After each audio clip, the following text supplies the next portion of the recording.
सदस्यों को आज हम बात करेंगे वरुथनी एकादशी की व्रत कथा के बारे में। वरुथनी एकादशी का व्रत रखने वालों को मिलता है कन्या दान के समान पुण्य की प्राप्ति। वरुथनी एकादशी वैशाख मास के कृष्ण पक्ष की एकादशी को कहते हैं।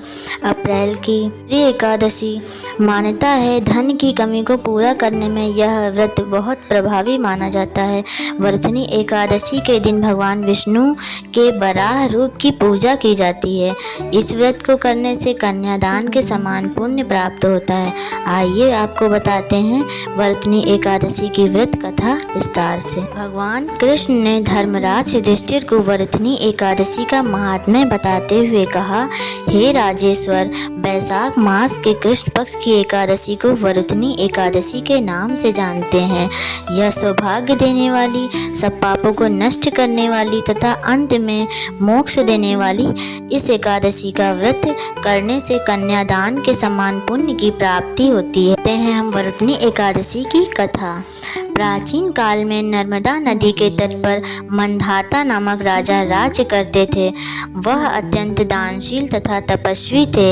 एक दिन जब वह जंगल में तपस्या कर रहे थे, तभी जाने कहाँ से जंगली भालू आया और राजा का पैर चबाने लगा।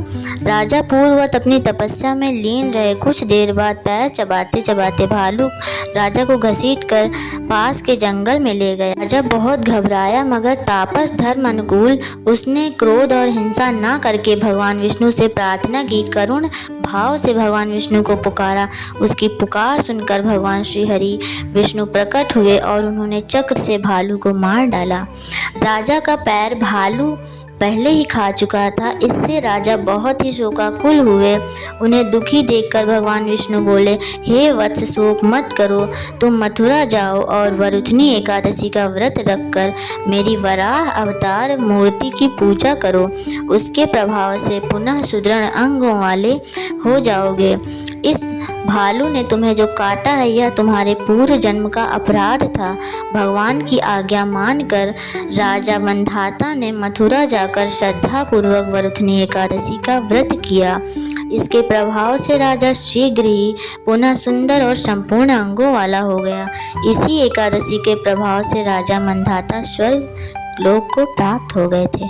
आपको हमारी स्टोरी कथा अच्छी लगी हो तो लाइक करें और चैनल पर नए हैं तो सब्सक्राइब कर लें। धन्यवाद।